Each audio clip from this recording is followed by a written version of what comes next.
Welcome to the Celtic Myth Pod Show, bringing the tales and stories of the ancient Celts to your fireside.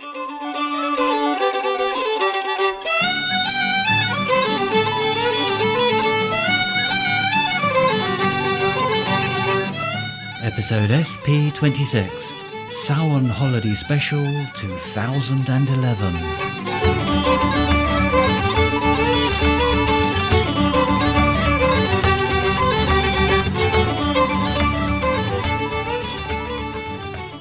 Hello, welcome to the Celtic Myth Pod Show. I'm Gary. And I'm Ruth. Before we start, I'd like to say a big thank you for downloading this holiday special, as well as all our other stories. It means an awful lot to us. It does. We don't often get a chance to say that, but thank you. Really, thank you. If you want to chat to us, you can do that using Twitter or on Facebook, MySpace, or in our forums. If you'd like to send us some feedback, you can send an email to Gary and Ruth at celticmythpodshow.com. What have we got in this episode? Well, we've got some great music, some stirring poetry, and a wonderful story by Chris Joliffe. Oh, and a couple of pieces about Samhain traditions. Excellent. So let's kick off with some news and views.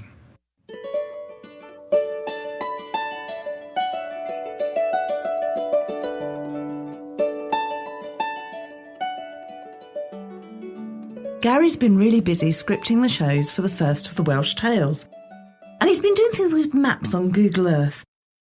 How many translations did you come up with in the end? Well, 8, but 3 of them were so close that I've come down to a basic 5 that we'll be working from. We'll put the details in each of the show notes of the stories for you. Good grief, I didn't realise there were that many. Well, I've been looking at them all closely, and hopefully we'll all enjoy the results very shortly. I'm sure we will.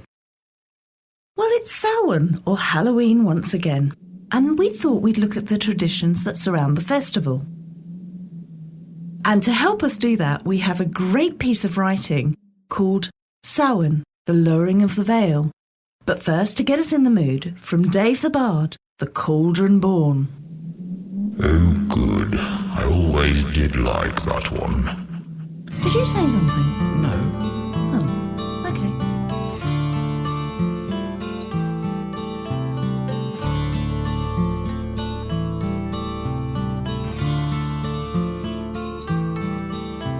Sunset, moonrise, and see how the land is bathed in silver hue.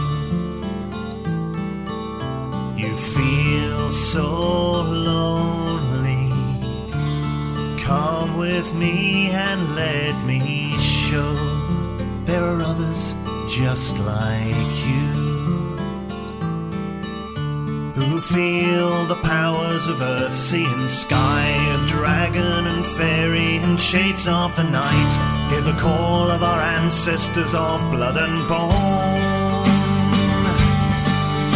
of womb and tomb and standing stone. Lady, stir your cauldron well, chant your words and sing your spell.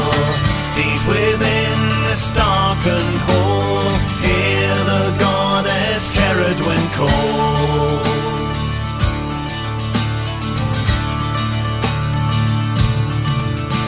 See a man alone on a hill, his arms raised high to the moon, chanting words, a charm, a spell of power, a witch's rune. He calls to the powers of earth, sea and sky, of dragon and fairy and shades of the night. He calls to his ancestors of blood and bone, of womb and tomb and standing stone. Lady, stir your cauldron well, chant your words and sing your spell. Deep within this darkened hall, hear the goddess Cerridwen call. Come and taste of the cauldron's brew and magic she will give to you. You will dance in the eye of the storm, your Cerridwen's children, the cauldron born.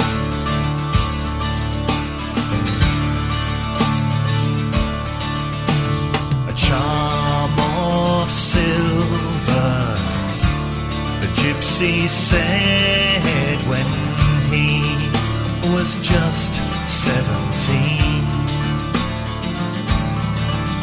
Your future I'll tell you, every thread and turn, if they're to be seen. She took his hands, tracing the lines, searching for patterns and looking for signs. Your life a construction, one day you will see. Through the illusion and into the dream. Lady, stir your cauldron well, chant your words and sing your spell. Deep within this darkened hall, hear the goddess Cerridwen call. Come and taste of the cauldron's brew and magic she will give to you.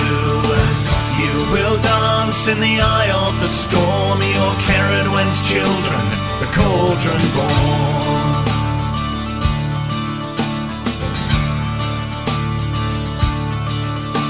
So we stand on this hill, our shadows are cast by the moon, chanting words, our charm, our spell of power, our witch's rune. We call to the powers of earth, sea and sky, of dragon and fairy and shades of the night. We call to our ancestors of blood and bone,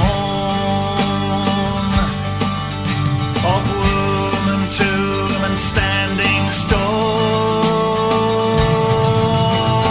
Lady, stir your cauldron well, chant your words and sing your spell. Deep within this darkened hall, hear the goddess Cerridwen call. Come and taste of the cauldron's brew and magic she will give to you. You will dance in the eye of the storm, your Cerridwen's children, the cauldron born. Oh lady, stir your cauldron well, chant your words and sing your spell. Deep within this darkened hall, hear the goddess Cerridwen call. Come and taste of the cauldron's brew and magic she will give to you. You will dance in the eye of the storm, your Cerridwen's children, the cauldron born.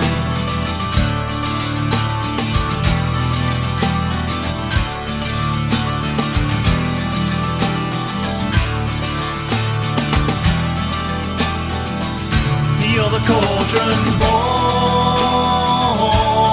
cauldron born, with a cauldron born,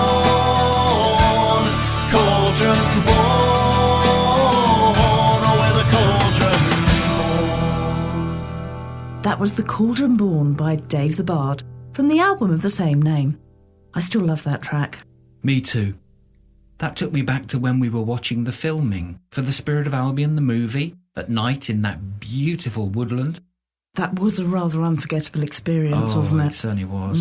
But more of that, we'll tell you all about it in another show. OK then. So let's find out a little more about how the ancient Celts regarded Halloween, or Samhain as it's called. Samhain, The Lowering of the Veil by Jennifer Emick.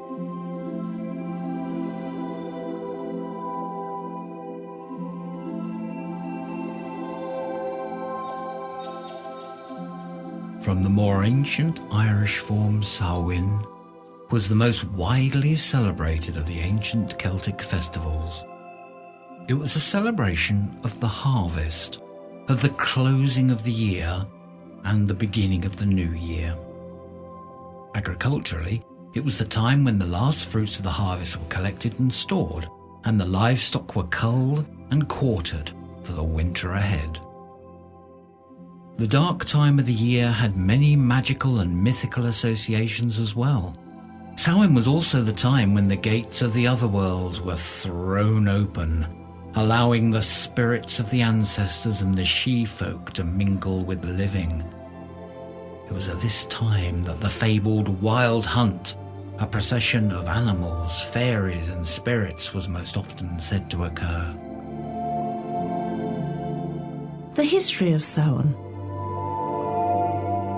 The Gauls marked the year into just two halves, the dark or winter half being Sam or Samonius, and the light half, Gam, or its Latinized form, Gemonius. Like other ancient cultures, the Celts marked the beginning of the day at sunset. Likewise, the year was counted at the beginning in its dark half. Caesar remarked on the practice in his writing on the Gallic Wars. All the Gauls assert that they are descended from the god Dis, and say that this tradition has been handed down by the Druids. For that reason, they compute the divisions of every season not by the number of days, but of nights. They keep birthdays and the beginnings of months and years in such an order that the day follows the night. The festival, now commonly referred to as Samhain, has numerous names. In Wales, it was known as Calan Gaeaf, Winter's Eve. In Ireland, it was Oicha Shambra, Samhain Night, sometimes Puca Night. In Manx, it is Samhain. Samonius, the dark half of the year, was reckoned first in the Celtic calendar. The festival marking the beginning of Samios was Samhain, a 3-day feast celebrated on the new moon closest to the autumnal equinox. As Beltane marked the beginning of the summer season, Samhain marked its end. In fact, the word Samhain, summer's end, is the current Gaelic name for the month of November. In the 1st century Celtic Caligny calendar, a similar 3-day festival ushered in the new year in late autumn.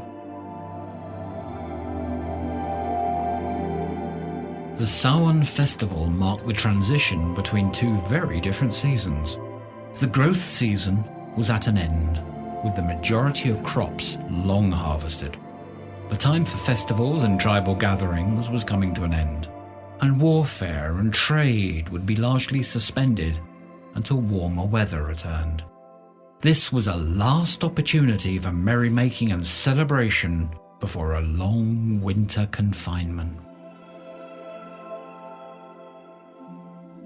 Samhain was celebrated at the cusp of the seasons, marking the end of the light and the beginning of the dark of the year. In mythical terms, the youthful aspect of the goddess sovereignty gave way to the withered hag of winter, and the fruits and flowers of the warm season were replaced with the barren cold of winter. It was marked at Tara with a great feast, the Feish Tamrach, or mating of Tara, at which the High King was symbolically mated with the goddess of sovereignty, a celebration that marked the Samhain night coupling of the Morrigan and the Dagda on the eve of the Battle of Moytura. Indeed, Samhain was a favourite time for tribal assemblies, during which all of a Tuatha would gather together for feasting, games and amusements, but also to settle debts and disputes.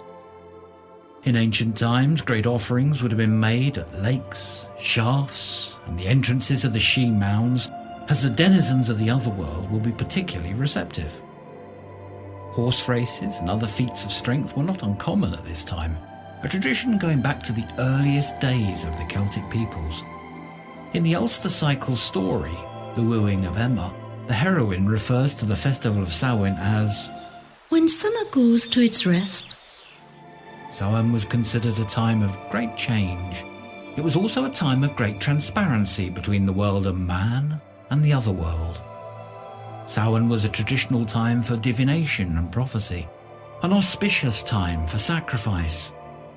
The transformation of the world brought about other transformations, and it was at this time one could enter the other world.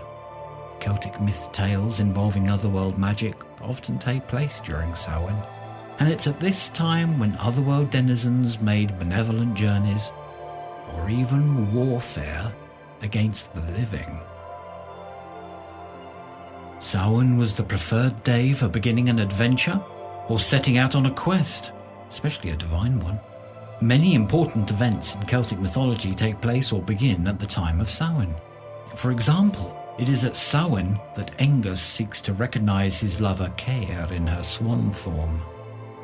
A common urban legend claims that the Samhain celebration was in honour of a ghastly god of death by the same name. Although a few minor Celtic gods have similar names, none has any connection to the Samhain festivals. Samhain was celebrated all over Ireland and Great Britain with the lighting of sacred bonfires. As in similar rituals in the north, the Samhain fires were the first fires of the season. In a ritual that would repeat at Beltane, all other fires would be extinguished and ritually relit from the sacred bonfires. The bonfires themselves were inaugurated by the Druids, the first, according to some accounts, on the hilltop of Tlachta, where it would be easily visible from Tara. The bonfires were not the only fire rituals associated with Samhain. A popular ritual called the Lating of Witches involved a solemn, candlelit procession, the purpose of which was the discovery of dark magic. If a candle flickered or died out during the procession, it meant that the person carrying it was a certain victim of witches, and special precautions would be taken to protect him or her. Other precautions would be taken as well. As the Tuatha De Danann were well known to roam the countryside, it was customary to leave gifts of milk and bread for them, not just on Samhain, but on other festival days as well. This customary offering was sometimes referred to as the fairy tax, honouring the ancient agreement between the Milesian Celts and the denizens of the other world. Even after the demise of the pagan Celtic culture, Samhain remained a popular holiday, and in early Ireland it was the most important of the four great festivals. There is a common theory that floats about that the institution of Hallowe'en by the Catholic Church was intentionally begun as an answer to the reluctance of the people to give up pagan revelries or the remembrance of the dead. The truth is actually much less clear-cut. The various churches in the first centuries instituted celebrations of their saints and martyrs, which varied according to location, but were celebrated mostly in the spring. By the year 800, German and English churches were commemorating the saints on the 1st of November, and by 835, most of the rest had followed suit at the urging of Pope Gregory IV. Before this time, however, the Celtic observance was held in the springtime, near the Easter feast. Also, although there was a definite connection with death and passages, there isn't a lot of evidence that Samhain was held to honour the dead. Most such claims come much too late to be of any use, and the idea is never mentioned in the surviving mythological tales. It is a fair assumption, however, that in this traditional time of tribal gathering, some commemoration would have been made on behalf of the ancestors. It is known that it was sometimes customary to light torches at the entrances of the ancient tombs, to make clearer the passage from the other world.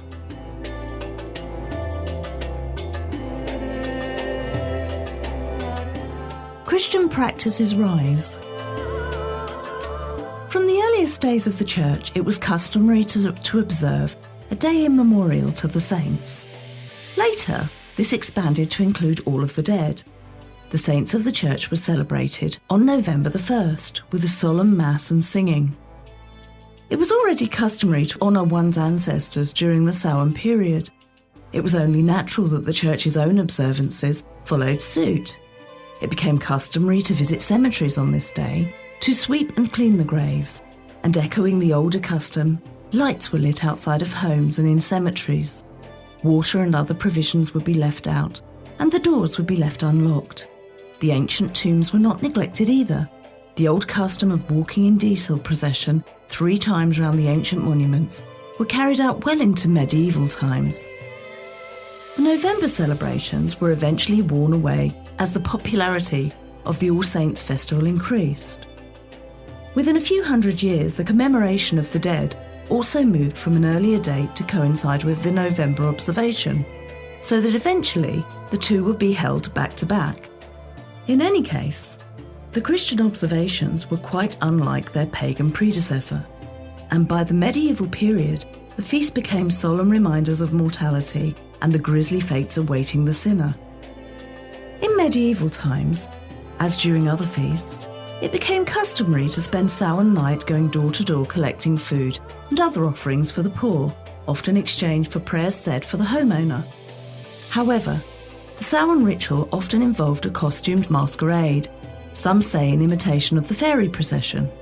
If a homeowner gave generously to these masked visitors, the visitors would make a solemn procession around the kitchen fire, a tradition that clearly echoes the ancient Samhain rituals. Were the hosts less generous, then they would be cursed in a similar manner.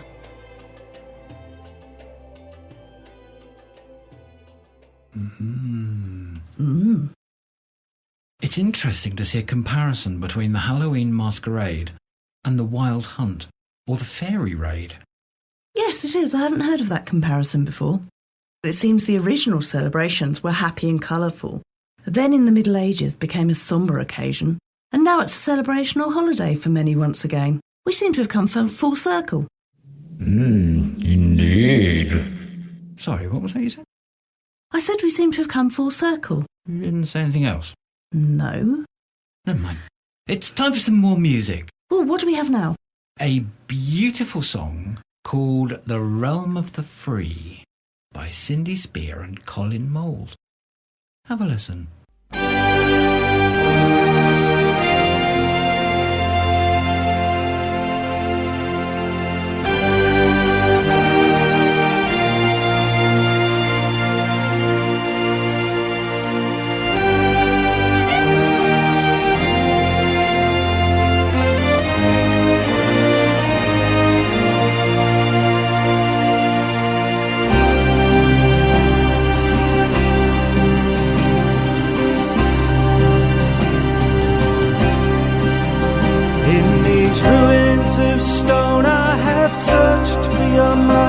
There is more to behold, hidden truth to define. All these visible things, who you are, what you saw, in your prints and your ways, a simple life that belonged.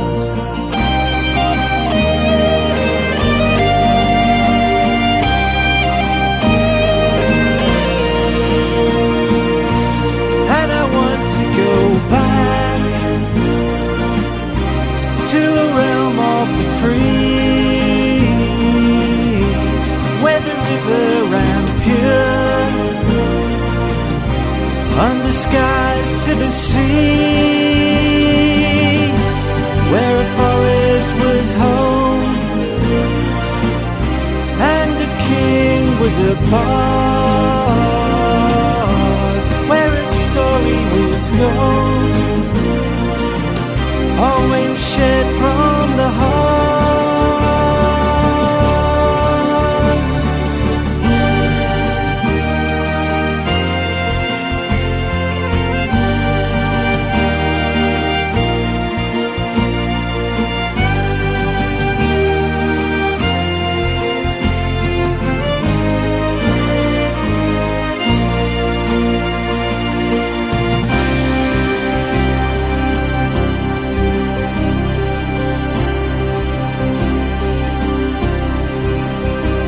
Here the dream for the soul was the strength of man, when the ploughshare was born from the thoughts of the land. Under cold winter moons, in the absence of fear, the weave of your faith became brilliantly clear.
kings and their forts are still high on a hill.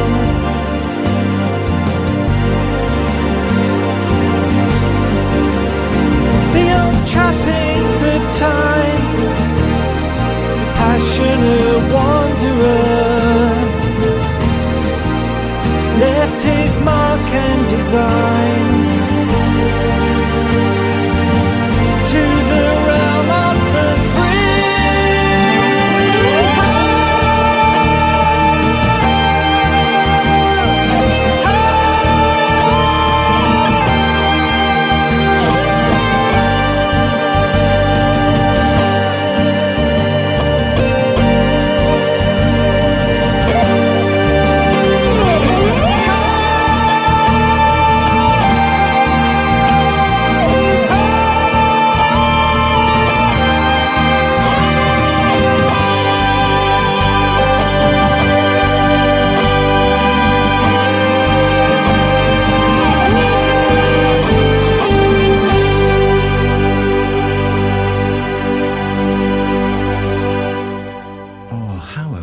Was that? That was a lovely song.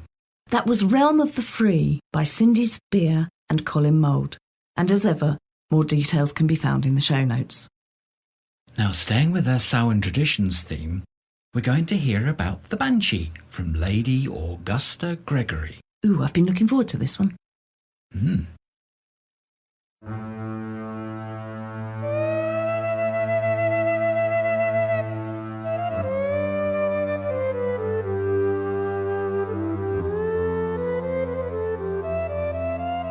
Visions and Beliefs in the West of Ireland by Lady Augusta Gregory, 1920. Excerpts from Banshees and Warnings.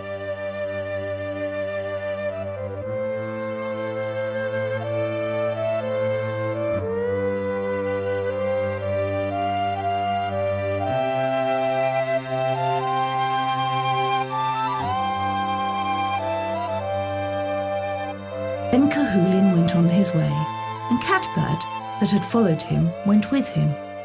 And presently they came to a ford, and there they saw a young girl, thin and white-skinned, having yellow hair, washing and ever washing, and wringing out clothing that was stained crimson red, and crying and keening all the time.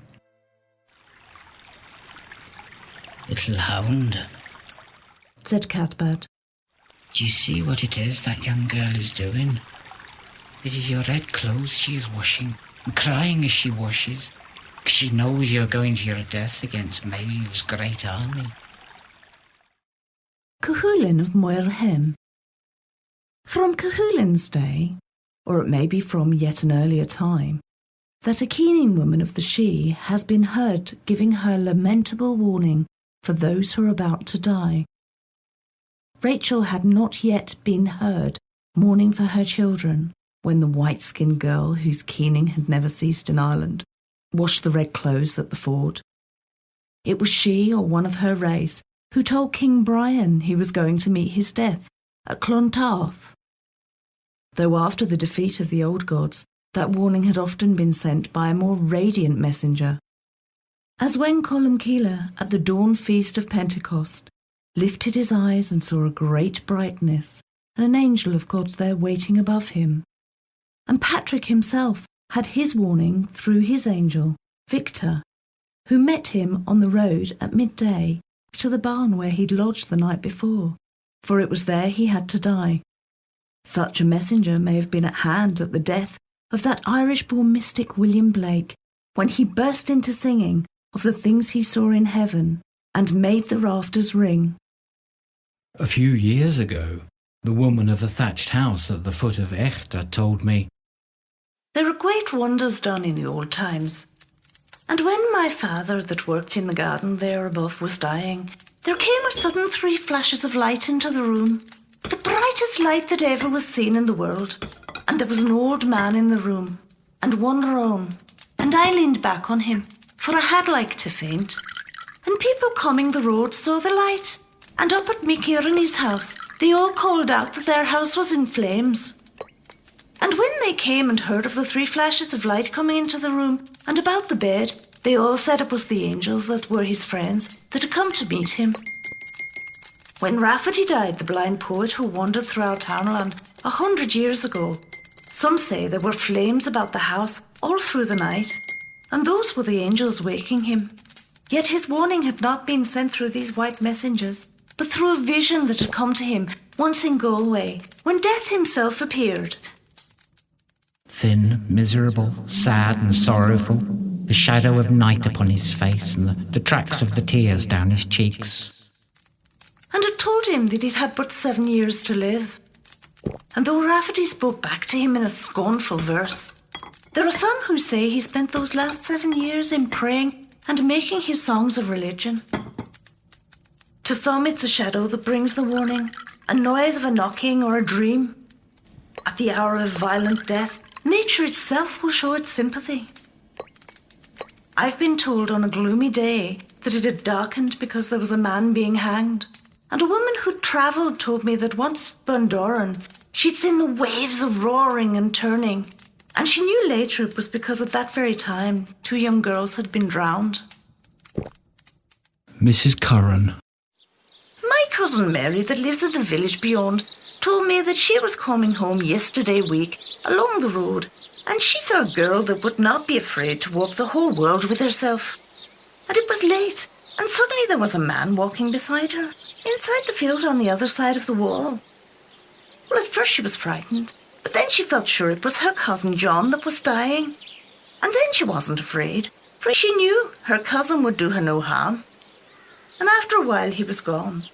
And when she got near the home, she saw the lights, and she was frightened. And when she got into the house, she was in a sort of a faint. And next day, this day week, her cousin was dead. Old Simon.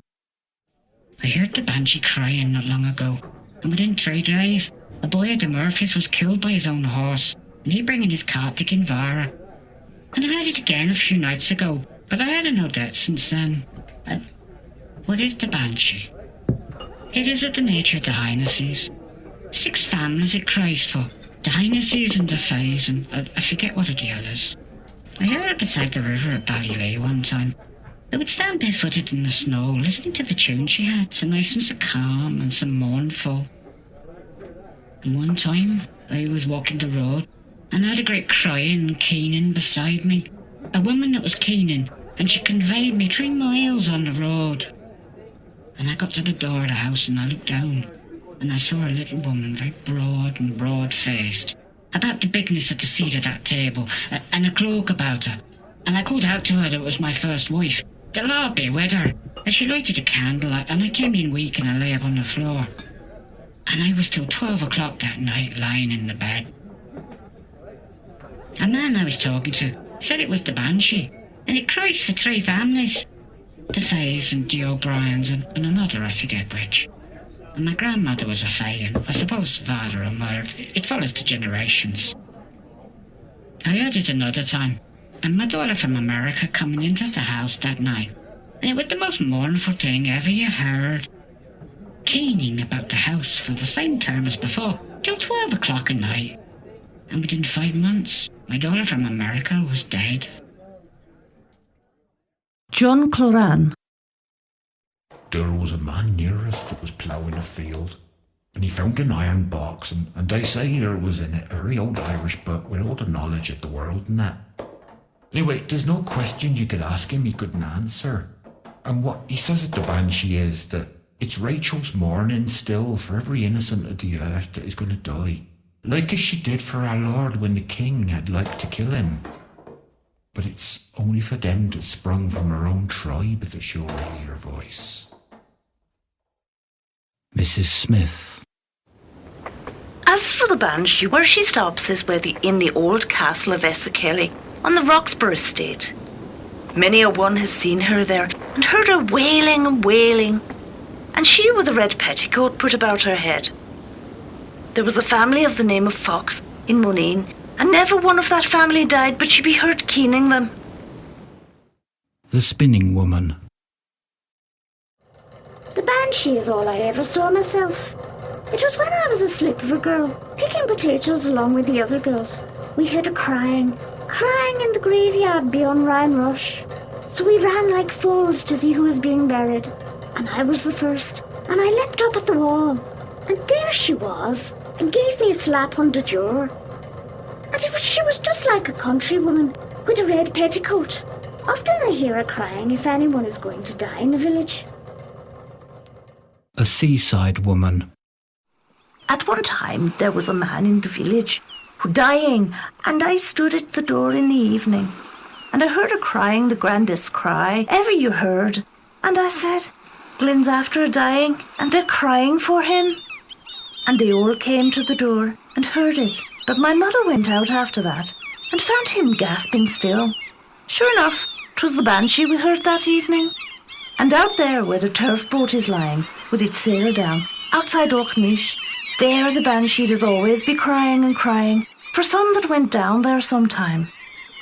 At Fidun, that strip of land between Tyrone and Durrës, something appears and cries for a month before anyone dies. A great many are taken away sudden there, and they say that it's because of that thing. The banshee cries every time one of the Shonacks dies, and when the old captain died, the crows all left the place within 2 days and never came back for a year. Mrs. Curran. I was in Galway yesterday, and I was told there that the night before those 4 boys were drowned, there were 4 women crying out on the rocks. Those that saw them say they were young and that they were out of this world. And one of those boys was out at sea all day, the day before he was drowned. And when he came into Galway in the evening, some boy said to him, I saw you today standing up on the high bridge. And he was afraid, and he told his mother and said, Why did they see me on the high bridge nigh out at sea? And the next day he drowned. Some say there was not much at all to drown him that day. A man near Athenry. There was often crying heard before death. And in that field beside us, the sound of washing clothes with a beetle is sometimes heard before death. I heard crying in that field near the fort one night, and not long after, the man it belonged to died.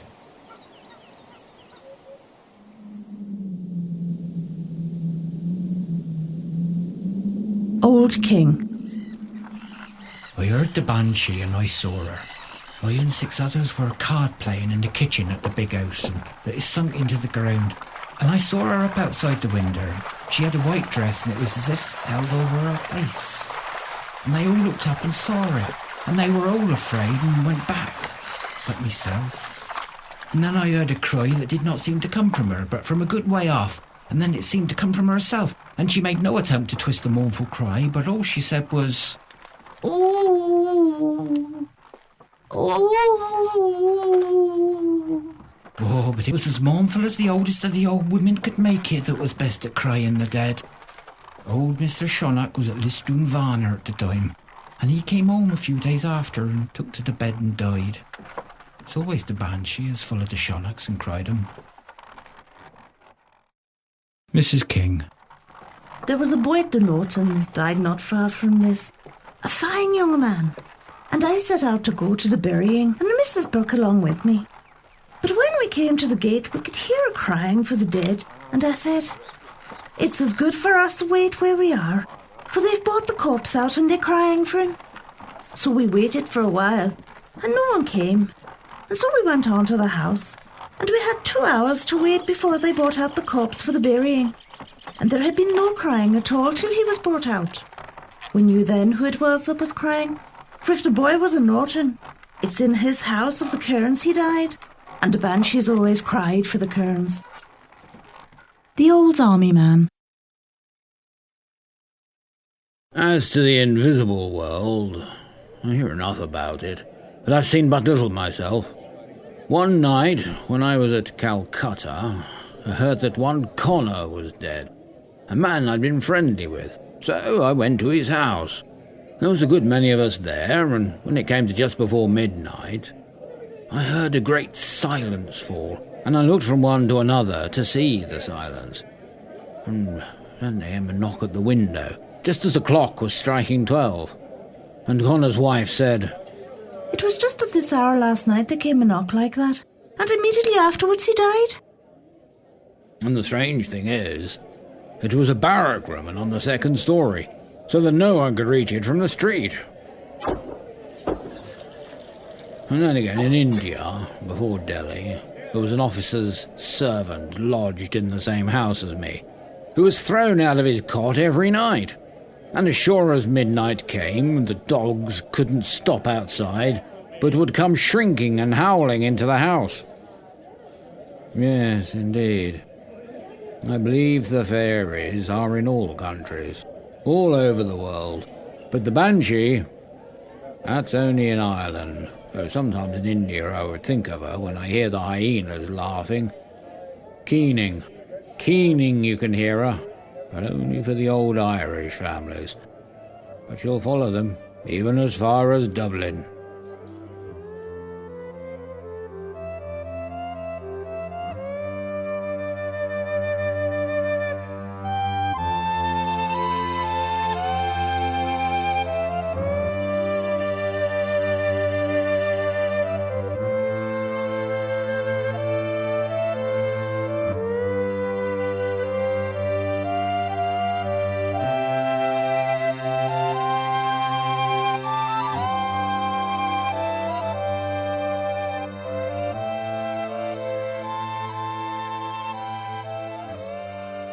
I wonder if the banshee's been heard in other parts of the world. I thought she followed families and wasn't bound by place. I'd be interested to know if anybody knows if she brings death warnings in other parts of the world. If you know, do let us know, won't you? It'd be fascinating to find out. She also seems to be mixed up with this washer at the ford. The woman that washes blood from the clothes of those going to die. She's often linked with the Cailleach or the Morrigan. Yeah, it almost seems as they're all aspects of the same fairy or deity. Interesting stuff. Well, if anybody can add anything to the Fat Banshee folklore for us, please do let us know. Well, that leads us nicely into our next piece of music, which is She's the Crone by that wonderful artist, Kellianna. She is teacher and experience. She is wisdom. She is crone. She is teacher and experience. She is wisdom. She is crone. She stirs the cauldron of all knowledge.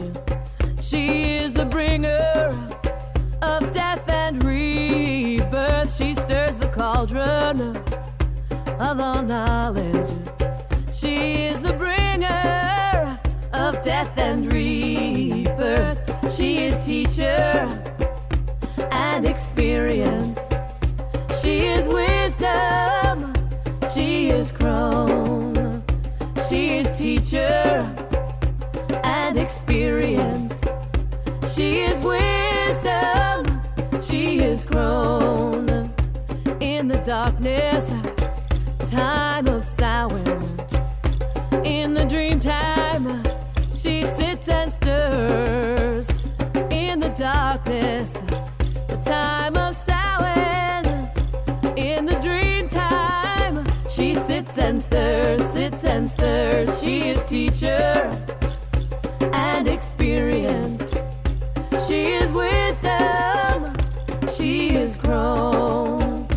She is teacher and experience. She is wisdom. She is crone. She will lead you to your dark mind, and at the crossroads she'll be your guide. She will lead you to your dark mind, and at the crossroads she'll be your guide. She is teacher and experience. She is wisdom. She is crone. She is teacher and experience. She is wisdom. She is crone. She is crone. She is crone. She is crone. She is crone. She is crone. She is crone. She is crone. She is crone. crossroads with the cauldron of all knowledge. She sits and stirs at the crossroads with the cauldron of all knowledge. She sits and stirs, sits and stirs. She is Crone. She is Crone. She is Crone. She is Crone. She is Crone. She is Crone. She is Crone. She is Crone. She is Crone. She is Crone. She is Crone. She is Crone. She is Crone. She is Crone.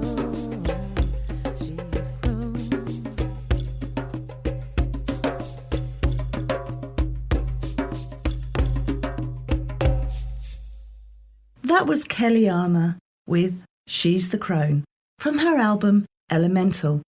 And as you'd expect, more details in the show notes. What a good song. I love the way it's upbeat. Great, wasn't it? Mm-hmm. You know, a lot of people see the crone as something bad, but to the ancient Celts, she was the bearer of wisdom, as well as the harshness of winter. What do they say? No pain, no gain? Very true. What do you reckon? Should we have some poetry now? Yep, sounds a great idea to me. Here is a courtly poem from our talented friend, Chris Joliffe.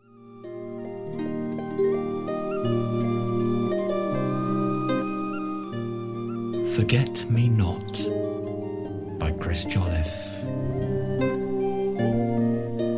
Forget me not, though I am dead.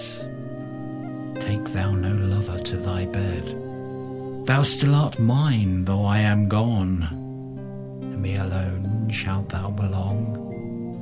For still beside thy bed I stand, touch your fair cheek with my pale hand, till cockerels crow and morning light dispels all shadows of the night. And on the sword bridge I will tread. Forget me not, though I am dead.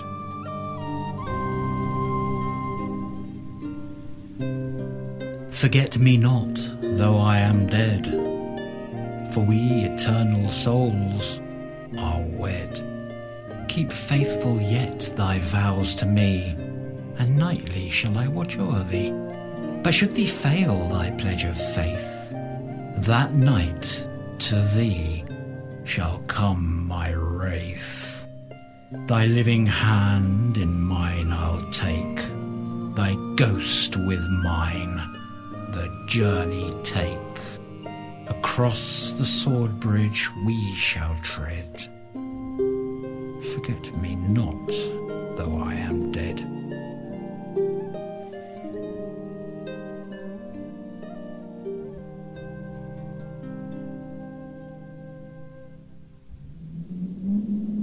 The veil thins.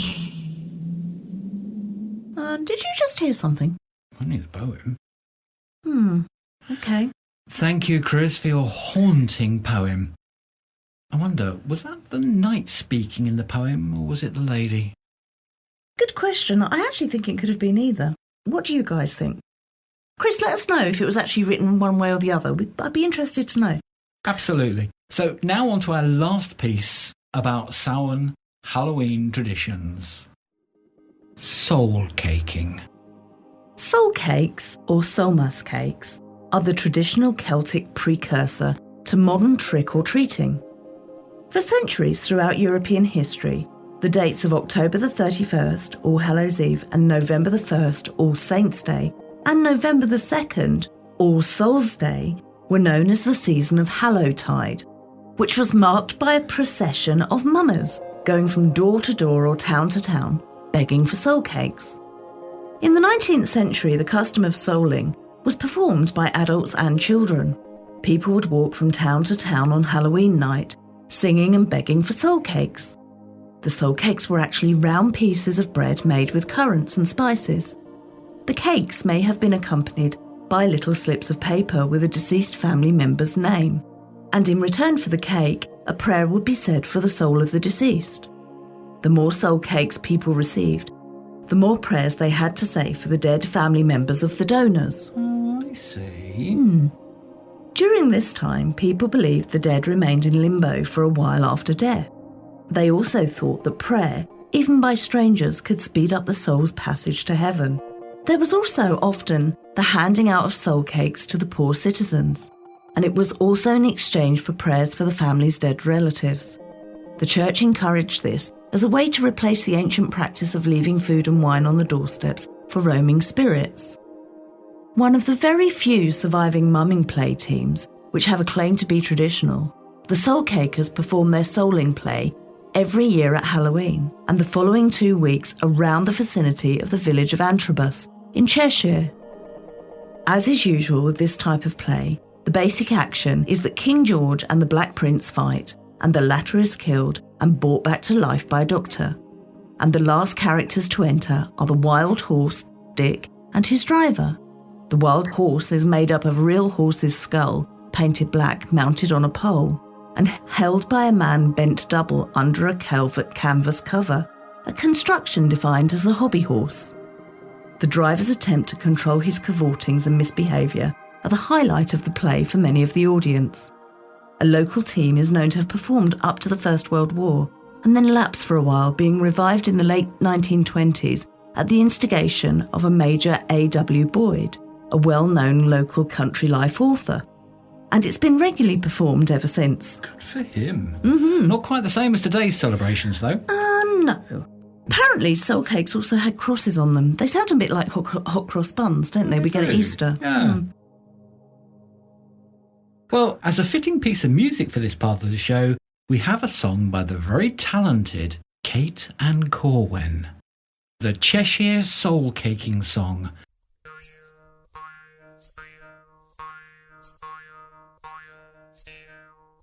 A soul cake. Please, good missus, a soul cake. An apple, a pear, a plum or a cherry.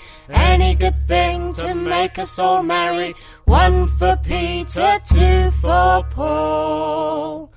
3 for him who made us all.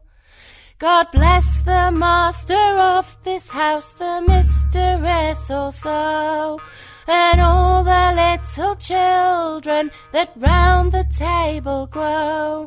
Likewise, young men and maidens, your cattle and your store, and all that dwell within your gates, we wish you 10 times more. A soul cake. Please, good missus, a soul cake. An apple, a pear, a plum or a cherry. Any good thing to make us all merry. 1 for Peter, 2 for Paul.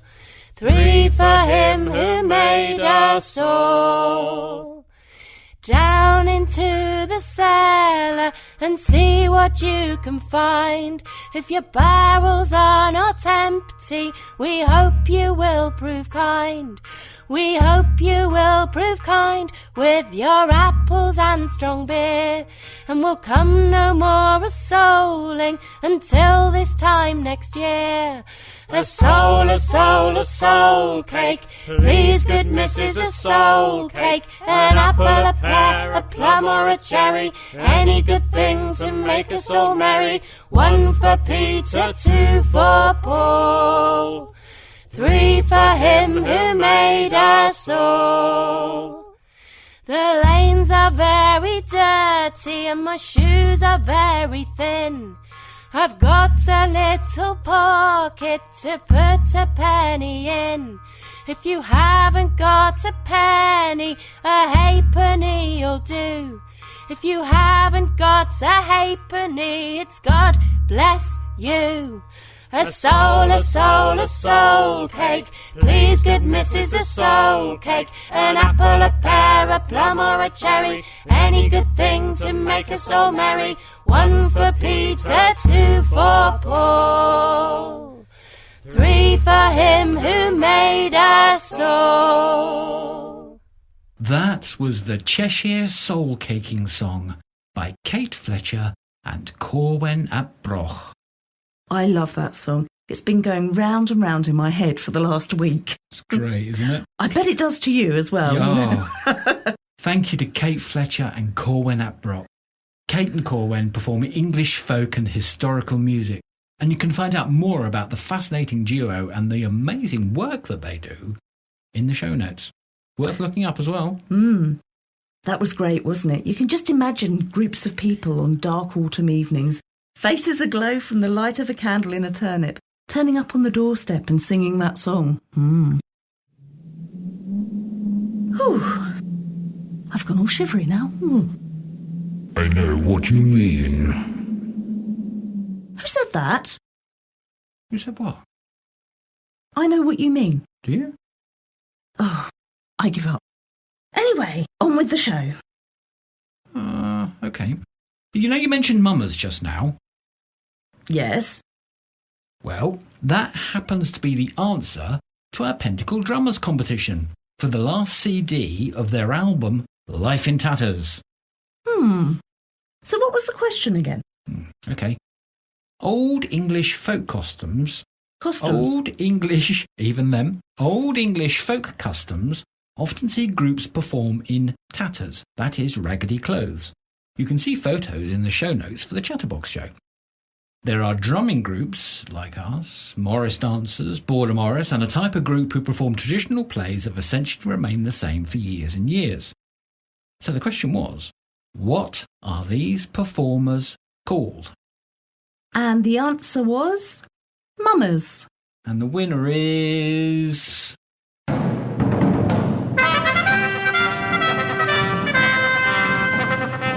Emma!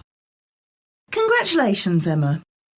We've sent an email asking for your snail mail address, and we'll get the CD winging its way to you very shortly. Congratulations. And now it's time for our story. Samhain's Story by Chris Joliffe.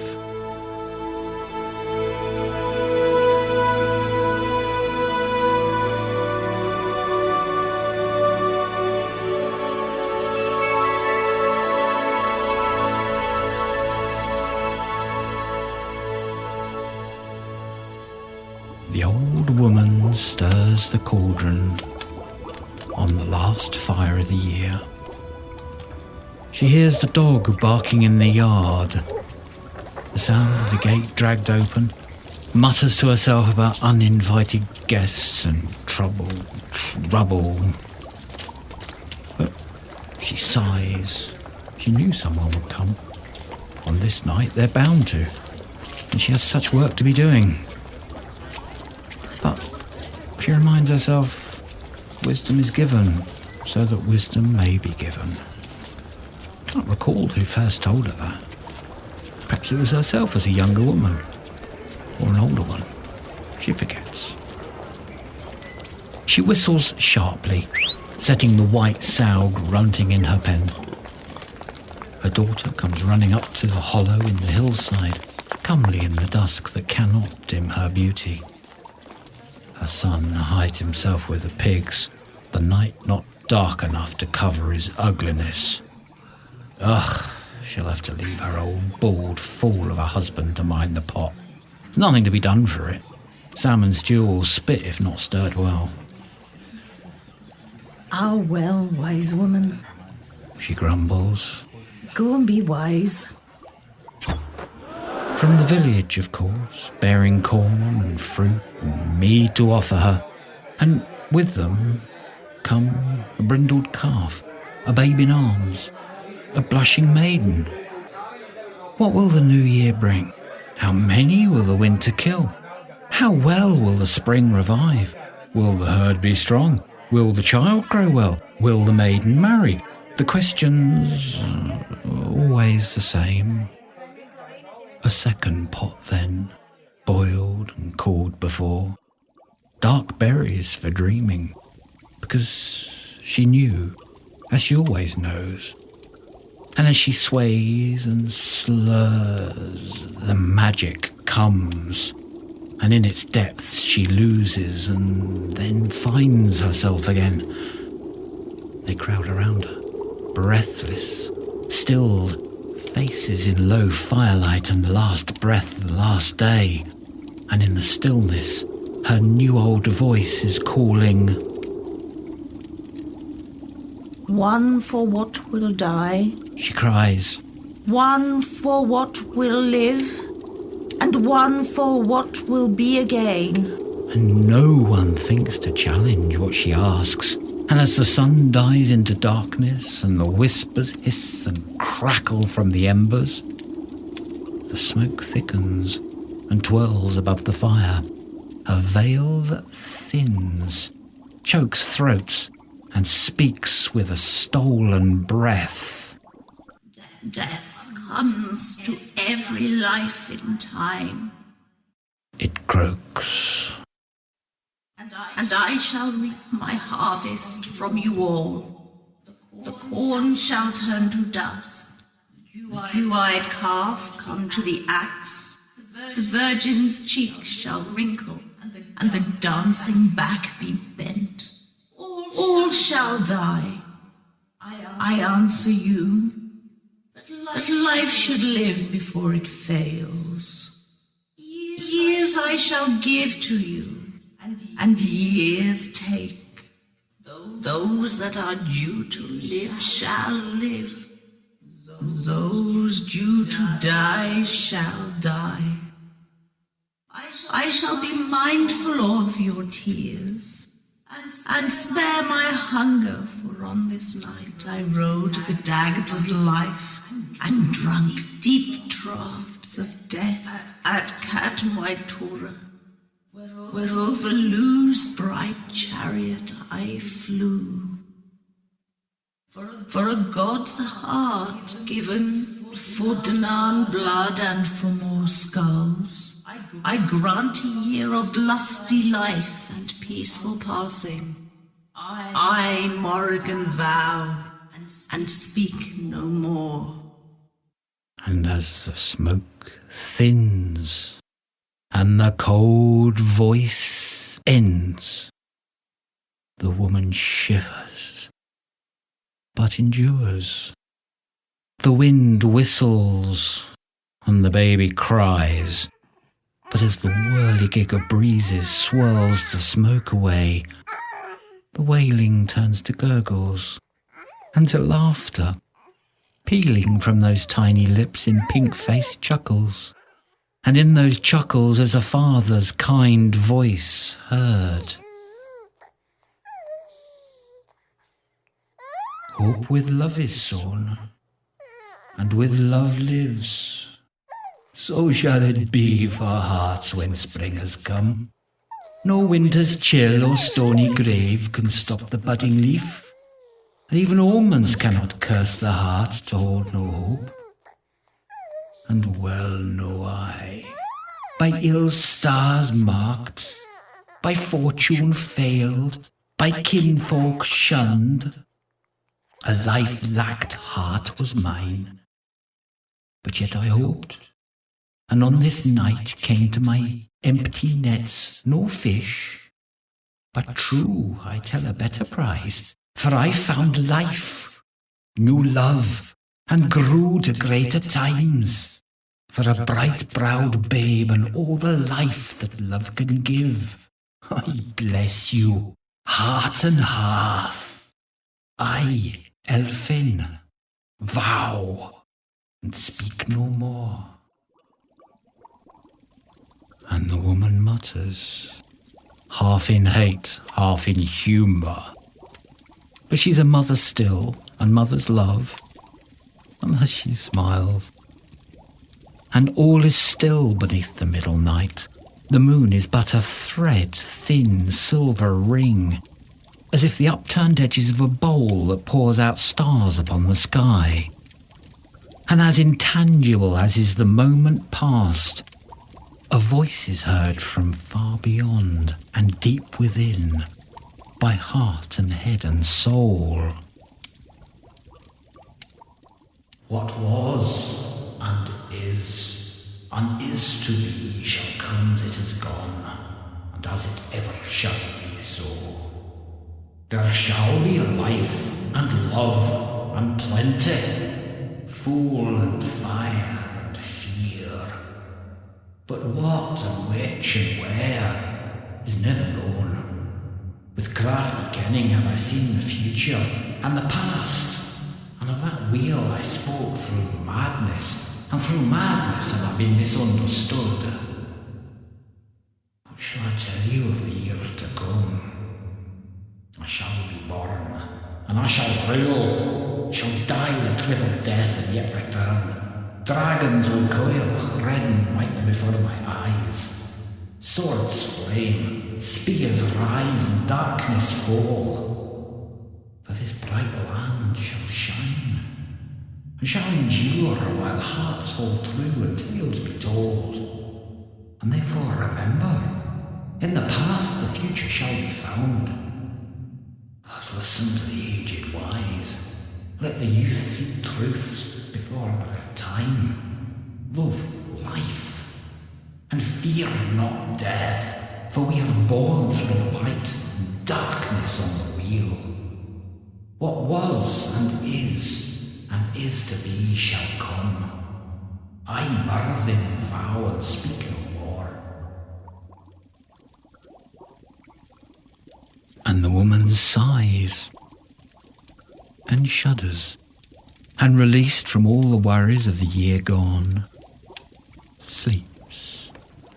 To each is given from the bright hand of her daughter apples, cut across, so that the 5-point star within may grant its sacred secret blessing. Her shadowy brother brings out brands, lit from the embers of the fire past, to show each traveller home. And homeward bound they go, with torches in their hands and hope within their hearts. And through the newborn darkness walk with joy to greet the rising sun. And an old man sucks his thumb and chuckling runs, hopping from the cooling cauldron, mindful of the chickens. And the old woman stirs.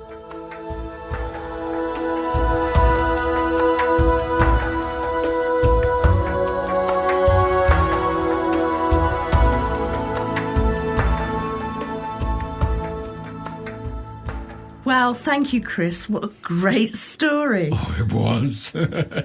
I loved how all the characters were brought in with their prophecies. Well, we're nearly at the end of this Samhain special. Yes, and sadly, we are nearly at the end. But we have one more song for you.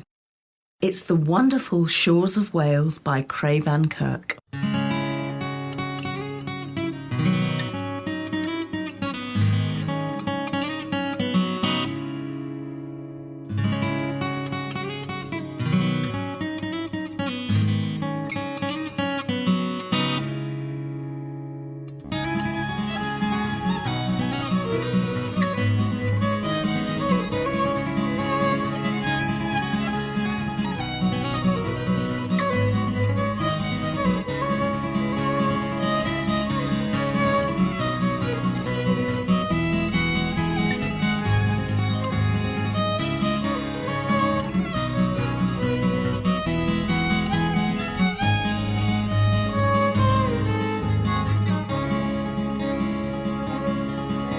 The full moon barely had arose, it looked down through the trees. The wind on mouse feet crept along among the fallen leaves. And William rode his lonely way beside a murmuring sea. Upon the twilight shore of Wales, it was All Hallows' Eve.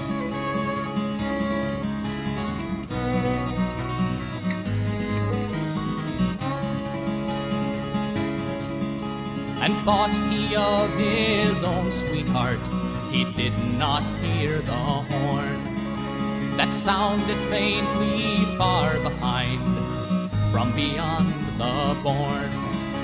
But soon he heard the pounding hooves that shook the very ground, and with a mighty rushing wind, the riders ringed him round. Their eyes shone in the bladed night, they smelled of earth and air, with voices like a howling wind, their faces cruel and fair. And for to ride on Hallows Eve demanded they their toll, and gave him then a race to win for his life and soul. Oh, ride, young William, ride tonight, elf lands on your trail, to take your soul if you should lose upon the shores of Wales.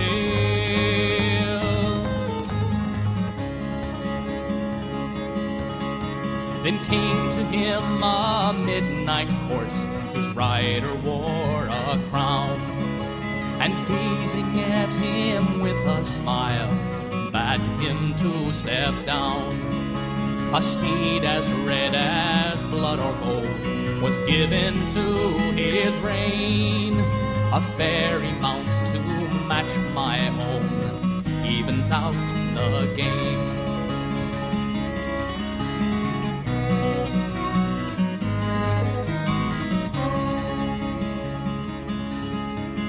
Know you, sir, the gallows oak that overlooks the sea, a league or more straight on from here, that our goal shall be. And if you win home, you shall go free from curse or pain. But if I catch you, mine you'll be, and come not home again. Then William bravely up and cried, these terms be far from fair. I stand to lose my own dear soul, and you not one small hair. A blacksmith now by trade I am, your risk must match my own. I'll forge your soul into my swords, and steel shall be your home. Oh, ride, young William, ride tonight, elf lands on your trail, to take your soul if you should lose upon the shores of Wales.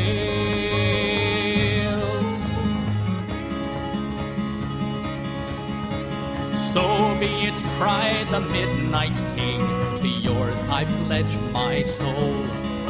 They brought their horses side by side, and faced them towards the goal, and faster than the wind they flew. William rode the storm, and behind them came the elven host, winding on their horns.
The wind danced softly on the sand, it whispered to the leaves. The moon sat veiled in tangled cloud, and sank down through the trees. And William's horse walked slow and cold beside a murmuring sea, upon an empty shore of Wales. It was All Hallows Eve.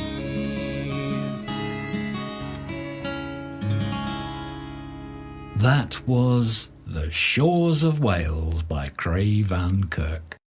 You can find out more about Kray and his music in the show notes. He was with us in our last special, wasn't he? Yes, he's an amazing man with an amazing philosophy about music. Check him out, it's well worth it. Well, that really is the end of our Samhain special. Is it?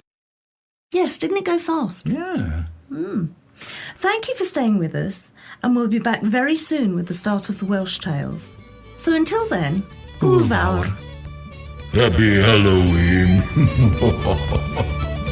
Did you hear something? No. And the light half, Damh, or its Latinised force, or its Latinised form. I am your father, Luke. Okay, sorry. Keep faithful yet thy vowels to me. My vowels. And my bowels to me. Mummers. And the winner is...